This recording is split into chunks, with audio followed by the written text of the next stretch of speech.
Thanks for the support as a channel member, Stuart Chatterton. Well, this has been a very roller coaster season. Theoretically, we're still mathematically in with a chance of winning the league.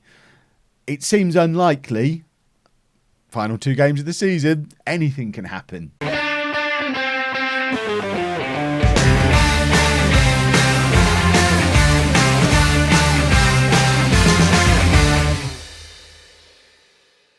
Hello and welcome to part 71 of Bourne Again. I'm Kev, and coming up on today's episode, we have our final 2 games of the season, of the regular season. We're at home against Crawley and away against Sunderland. And I've only just noticed now that there's only 23 teams in League One. I guess this is the Berry hangover in the fact that this was a custom database.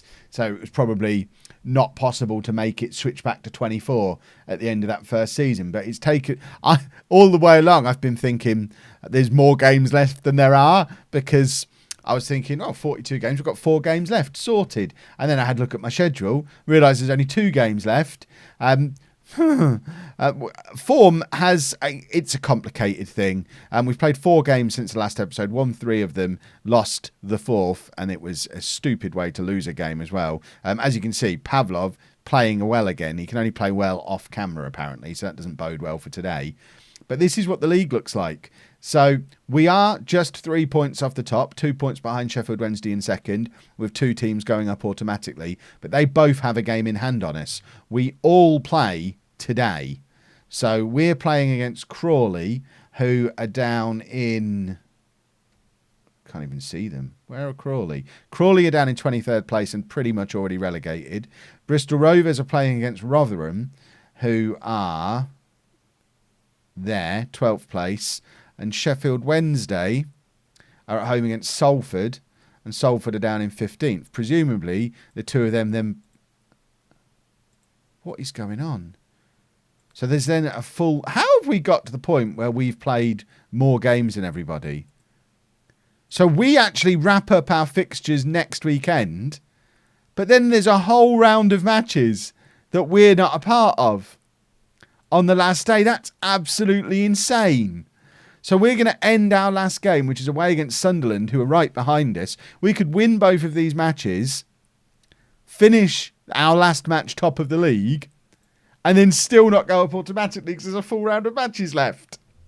That breaks my brain. I guess that's because there's 23 teams rather than 24, and we've just drawn the short straw.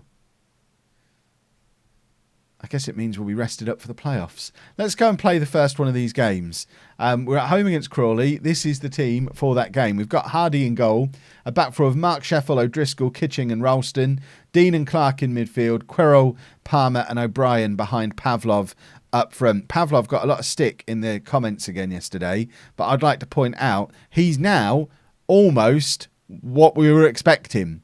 If you have a look at his goals per game, compared to what he was doing when he was in Bosnia, it's not a million miles away from that now. 11 goals from 40 in all competitions. For a first season in England, I think he's actually pretty much performed as you would expect. And if he can score a few more goals in this run-in and help fire us up into the Championship, it seems to me that that's money well spent. So I'm very much on that I like Pavlov train, which I know a lot of you aren't, but we'll get you there. We seem to like this kind of striker at Bourne. He's a very similar thing to Plange. Looks very good when he's playing very well, and is frustrating when he misses sitters when he's not playing well. Right, let's win this football match. That's job one. We've got to win both of these games. If we win both of these games, then we can worry about the situation that might result in us. The one I described, which is like a planned out version of what happened with Bayern, which if you don't even if you don't watch that series, you've probably already seen it on Twitter or something by now, where we were given the trophy and then still didn't win the league. I wonder if the game would give us that animation again. We're not going to find out because Bristol Rovers are winning their game and we're now losing ours. This was the one of the 2 that should have been a nailed-on victory for us. I could understand us slipping up against Sunderland, but a defeat here against Crawley is not okay because Crawley are a team, like I say, who are already pretty much down. Hardy's well beaten there. It's a good finish, but let's get creative isn't what I wanted. I wanted to show some passion there. There's a fly getting in my face, which is just annoying. Querol's picked up a knock as well, so we need to monitor that situation and maybe get him off if it's a serious thing. We'll keep an eye on that the next time we get onto the screen where we can see his fitness levels, which of course is not this one. Dean, back to Kitching to O'Driscoll.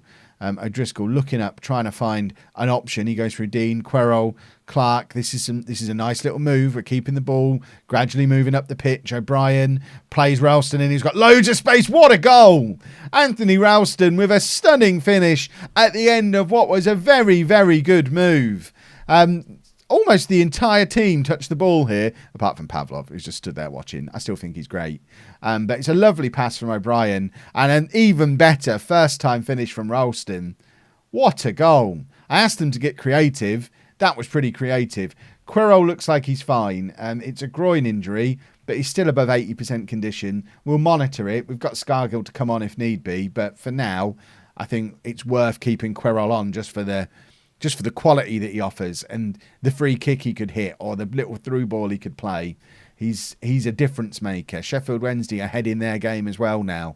So at the moment, I think we miss out on automatic promotion now, even before we play the next game. Right, let's passionately say you've been the best team. Keep doing what you're doing. We'll be fine. So I think we have. Looking at the stats, we've had way more of the ball. We've had the better of the chances. We've had more shots. It was a very against run of play goal when they scored. Palmer plays it across to Clark, who's looking to play Mark Sheffel in, who's got plenty of options, but that was the wrong one to choose. Giving the ball away wasn't on his multiple choice checklist. Mark Sheffel again. This time, no one to give it away to, hopefully. Has he won a penalty there? Softest penalty you'll ever see, but we have a penalty. Clark is stepping up to take it. I feel a little bit guilty that penalty's been given. Clark didn't feel guilty, and he's absolutely leathered it into the roof of the net. 11th goal of the season now for Clark, who I don't think we've fully appreciated his contribution yet this season, but 11 goals from central midfield. He's had a good season. He's been a good signing. But that now puts us ahead, which does put us back into that situation where we could theoretically end the next match top of the league. But with those two both having 2 games remaining. It's because the stupid thing, I thought we'd jumped up into second place. But because everything moves all the time, we haven't. Querol now. What's he got there? that was the moment of brilliance we were looking for. I mean, he was trying. He's unpredictable, and that's you need one player like that in your team who could just do anything at any moment. He's got to be offside there. Has to be offside. I think the referee's playing makeup here. Oh no, he's not. Who's that who's kept him on? O'Driscoll's kept him on there. That's frustrating. Right, I think we do take Querol off now. We've kept him on long enough. Scargill can come on and just slot straight into that position on the left-hand side. If we don't get back into this game, it is definitely playoffs for us because it's a 4-point gap now behind Sheffield Wednesday. So we need a winner. Palmer is going to come off. Broadbent coming on. Got to get Terry Broadbent on in our hour of need. We can push Clark further forward. Who have we got? Who else? Murray could potentially come on as a game-changing substitution. Let's go attacking. Let's get creative. Let's have a look at making another change. Right, O'Brien's going to come off. Murray's going to come on as our final change. And they've got a free kick on the edge of the area. And this could be very upsetting if this goes in. And we've defended really, really sloppily today against a team that we are definitely better than. They're trying to save themselves from relegation. They're up for it, more up for it than we are. Let's demand more. Let's go very attacking, which never works, but we've got to do something. And, yeah, well, playoffs tomorrow then, boys and girls. Aggressive, not good enough. Now, the Sunderland game takes on a very different meaning because it could potentially be a playoff final preview. Let's go play Sunderland. Couple of changes for the Sunderland game, then the playoff preview. Barnes comes back in at left back. Murray comes back in on the right wing. Other than that, it's the same team that's got us to this point. I think this is pretty close to best 11. I do wonder if maybe O'Brien, I'm not sure if it's O'Brien or Murray would be our best one on the right wing. Obviously, Murray's got a soul patch, which really does go in his favour. There's an argument for Goddard maybe in ahead of Palmer. Although it's not an argument I make very often, but Goddard's had his moments at times. And I know some of you will be saying Scargill ahead of Pavlov, but I won't hear it. Pavlov always is the best trainer every week. He's on like a 9.5 on his training. He trains hard. He's trying hard. He speaks all the languages in the world. And he does play well when you're not watching. I think you just scare him. As we just saw there, he got himself into a good position, but because he knew you lot were there, he hits it well. I don't think you've seen him score since the first day of the season, but obviously I've seen him score 10 goals since then and be a part. Every good run we've been on has coincided with a little spurt of goals from Pavlov. If he plays well, the rest of us play well. The problem is, even on his assistant report thing, it does mark him out as his major negative is that he's an inconsistent performer. So we are kind of relying on when he has a good game, we're excellent. And Pavlov's in here and Pavlov scores. There we go. He's playing well. We go ahead. A 12th goal of the season now for Pavlov. And it was all him.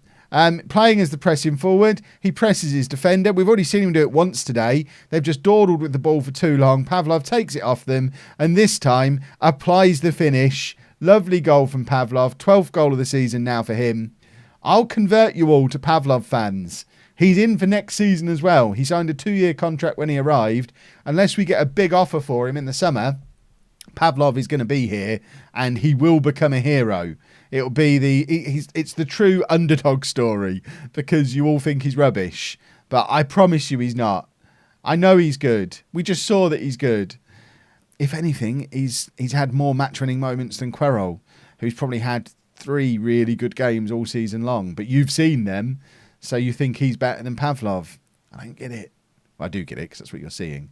But Ralston plays the ball forward. Pavlov's in again here.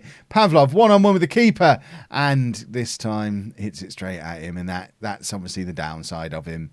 He does do that a lot. Straight at the keeper or wide. If he could sort his finishing out, he'd be a Premier League player, but that's why he's not a Premier League player, because that's what his finishing is like. And it's one of those things, when you're in League One, you can get some very, very talented players, but for you to have a very, very talented player in League One, they're going to have at least one major shortcoming in their game. They might be 5'2" as a goalkeeper, or they might have all the skill in the world but not be able to shoot or not be able to pass, or they might be really injury prone. There's definitely going to be something wrong with them though at this level. If they've got real top quality natural ability, you either get players who are just average, which, I mean, you want your team to be largely full of average players, but then you want a couple of players who can have those moments of brilliance, because they're the ones who become the cult heroes, your Querols, your Pavlovs.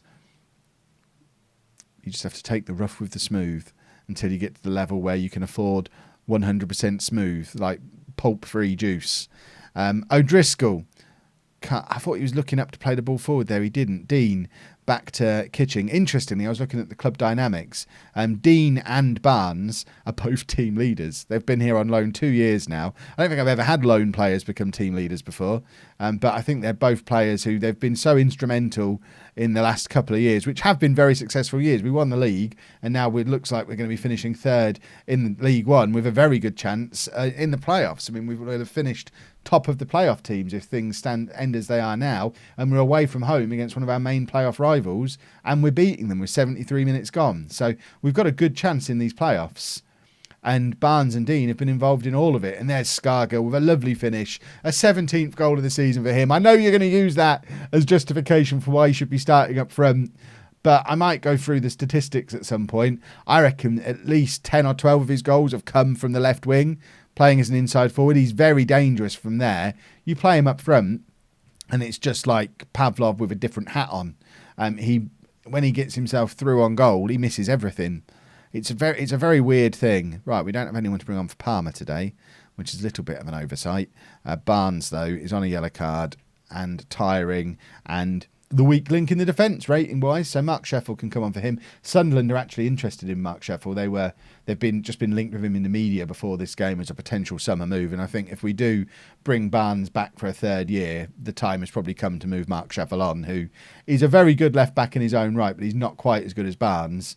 And we can't afford to have both with the financial situation the club is in, unless, of course, we get promoted. Because if we get promoted, everything changes. Because as a championship, the roads are made of gold up there. Scargill's in again, hits the inside of the post, and Palmer's now in for his third goal of the season. I thought that was going to be Pavlov grabbing a second, but no, Palmer's run beyond him. A little bit more of a killer instinct there from Jordan Palmer, and we've come to Sunderland and beaten them 3-0. And this does bode well as we head towards the playoffs that are going to be starting tomorrow, because we've done very well here today. Hopeful. We're going into this feeling hopeful. Right, that was special. Congratulations. We don't know who we're going to be playing in the playoffs because obviously everything else is still waiting to be settled yet. We don't even know if we've finished third or fourth. It depends what happens with Charlton. So we could conceivably end up finishing fourth and facing Sunderland again in the semi-finals. If it ends as it is now, it's Oxford and then Charlton or Sunderland in the final if we get there. But we shall just have to wait and see. It will be a lovely surprise for us tomorrow. Playoffs. Again, we have such a good track record in those. If you've enjoyed that, please make sure you leave a nice big thumbs up on there for me. Subscribe to the channel for daily Football Manager videos. And thank you very much for watching.